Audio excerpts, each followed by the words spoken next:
Make sure you watch until the end because there are a lot of useful tips for editing faster on Fortnite Mobile that you will not want to miss.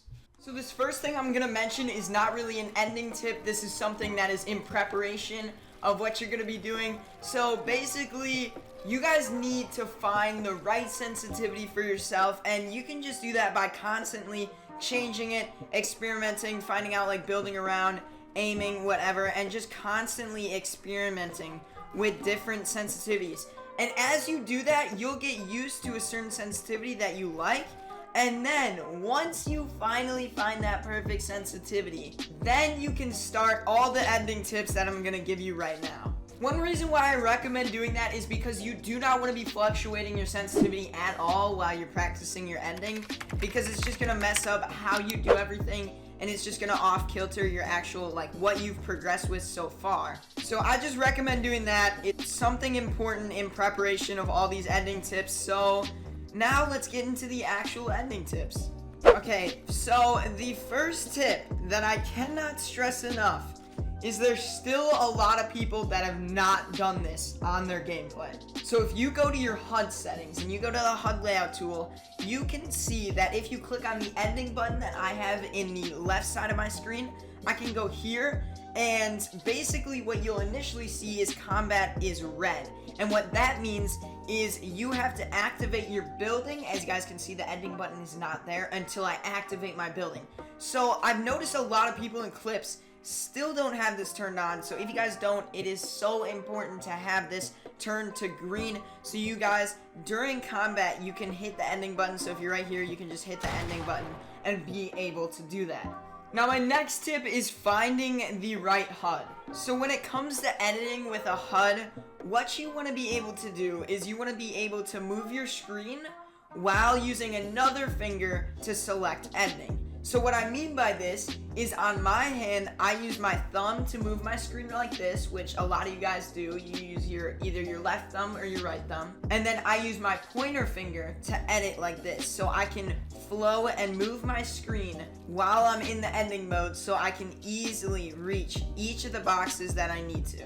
And I know it's hard to find a certain HUD, so I'm gonna give you some tips, some really quick tips right here that can help you find the HUD that you need for this technique. This technique is probably one of the most important things to have in your gameplay, because having stale control over it and not being able to move is really frustrating, and that means you cannot move your screen at all, so you literally have to swipe with your pointer finger. Well, if you have your thumb moving your screen or whatever you have to move your screen like this, you can go ahead and swipe down and hit every single box and pretty much confirm that you're gonna hit every single box. Alright, so as for the HUD, a lot of people use their thumbs, like I said, to move around their screen. So if you are using your thumbs, which is, like I said, probably 90% of the players, so I recommend if you are using your right hand, put the edit button on the other side, because you want to move with your right hand and have the activating for the edit button on the other side, because you don't want it to get in the way of your ending. And if you use your left hand, obviously have your edit button on the other side. In my case, I use my right hand to move around my screen, so I have my edit button on the opposite side from that. And so as for the editing part, make sure you guys are only pretty much making your pointer finger, which you're going to be editing with, use only two things. Like I use the taskbar, and then I also edit with my pointer finger. So basically what I mean by that is I use my pointer finger for my taskbar for switching when building, and I use it for the editing aspect. So like this, I use my pointer finger, and then for my pointer finger I also use the taskbar. So try to keep your pointer finger only using two, or only having two functions, because if you have more than two functions, it's really hard to kind of keep it from messing up when you're editing. If you're having trouble finding the right HUD, make sure you guys try out somebody's that uses this technique, so you guys can go ahead and try out mine. You guys can pretty much do it for iPhone with the technique as well. Just situate it so your buttons do allow your thumb to move around the screen, and then your pointer finger, whether it's on your left hand or your right hand, to edit. So just try out my HUD. I'll put a screenshot on the screen of what it looks like so you guys can pause the video, and also hit that like button. But most importantly, guys, you can copy it and just situate your buttons as you guys want to, and just try out mine. Alright, so for this next tip, you're probably wondering why I'm in my settings, and this is one of the, probably the most unknown one that can actually help you out a lot. It's for specific players that do tend to swipe up their taskbar like this, or tend to swipe down and bring their notifications like this during their gameplay. So one way to avoid that and help you, because it happens a lot during editing and I know it happens to me, so go ahead, go to the general settings of your iOS device. I'm sorry for Android users, this does not work. I don't know if there's a way on there to do this, but so go to general accessibility, scroll down and hit guided access and go ahead and turn that on. Alright, also set a passcode. So I'm just gonna go ahead and use my normal passcode. And yeah, so now that is set up, and basically you can stop it at any time whenever you put in your passcode. Now hit accessibility shortcut, and there you go. Now when you head back to Fortnite Mobile, you can triple click your power button, or if you have obviously the home button, which is not on the iPad Pro 2018, then you can triple click that. Hit start, and now guided access has started. So basically I cannot swipe up on my screen, as you guys can see. If I put my hand cam up here, I cannot swipe up, I cannot swipe down. I'm stuck in this, and my editing will not cause me to quit out of the app. Alright, so another tip I have for editing on mobile is, once you get this technique down where you can use your thumb and swipe across the screen like this, even if you don't have it, this does work. But a lot of people, what they do is they try to edit too fast, and what I mean by this is they try to swipe super fast. Even though I hit that one, a lot of the time it's inconsistent. What you want to focus on is, you want to focus on grabbing this first box right here and then swiping, because if you do that, you're pretty much never gonna miss it. It's gonna be pretty consistent with yourself, and you're just gonna be looking down here, hitting that, and boom. You just keep hitting the edit back and forth, and you're pretty much good to go. Now this does apply for pyramids and walls as well. You want to make sure the first starting block, you want to make sure that you are focused on that block. You can face it. Anything that helps you to do that is super important. A lot of people tend to try to click down at the same time, but they swipe too fast and end up grabbing that one. Obviously that's not an edit, so just try to focus yourself on that first block. The last tip I have, guys, is there's different styles or different techniques for different scenarios whenever you're editing. So basically, if you're editing down, what I recommend is, if you're not running and you're just going like this, what I recommend is, as soon as you drop down, you use your pointer finger to swipe from the top one all the way down like this, if you're swiping like a triangle. So that's just a little scenario right there. So basically I can show you guys it again. If you're swiping down like this, you go like that, and you can use your pointer finger to go down. The reason why I recommend this is because when you're going like this and you go up, it's pretty inconsistent because you're not really flowing that way.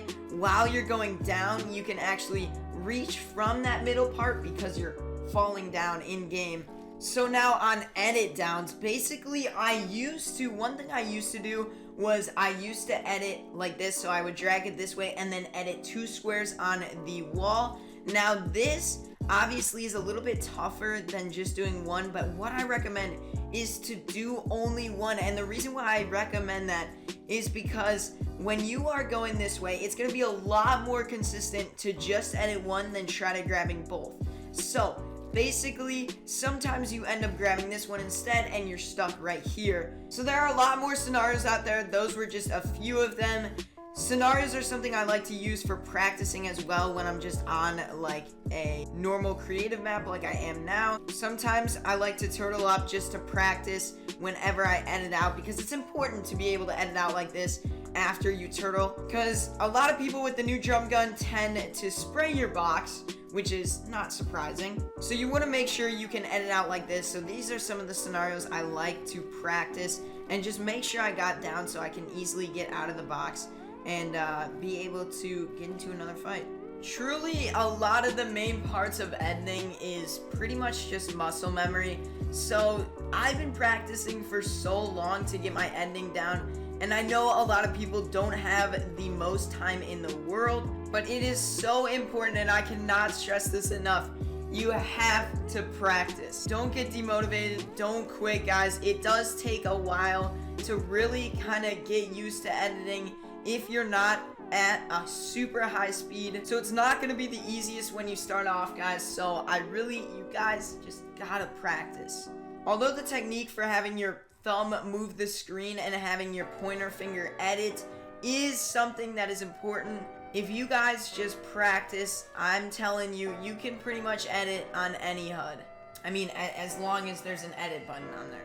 And when trying out a lot of these tips, it's gonna be rough. It's gonna be rough on your gameplay. There's gonna be some things off. Your building is obviously gonna be a little bit off. Your aim might even be a little bit off. But you guys just gotta give it time. You guys gotta be patient with it. And trust me, it is amazing in the long run. If you guys just stay committed and constantly go at it to get faster at editing, trust me, guys, I take my word for it. You guys will become amazing editors. Once again, it just takes time. These are just some tips that can really change the process of, how fast you get used to editing, how good it is, and the quality of editing, how consistent you are. If you guys think I missed anything, please let me know down in the comments. I will definitely be making another updated tutorial in the future. I'll be reading a ton of your guys' comments, so make sure you guys send some in of some of your own tips, and I can compile a bunch of them into one video and basically help you guys out with constant updated editing tutorials. And if you guys want more tutorials like high ground retakes, other thing that, apply to mobile and the mobile gameplay and the community, then make sure you guys smash that like button. It is so greatly appreciated when you guys do that, because I know you guys are enjoying the videos when you do that. But that's gonna be it. It's almost summer, almost grind time, guys. We're gonna be uploading like crazy, streaming like crazy, so make sure you guys have the notifications on. I'll see you guys in the next video. Peace.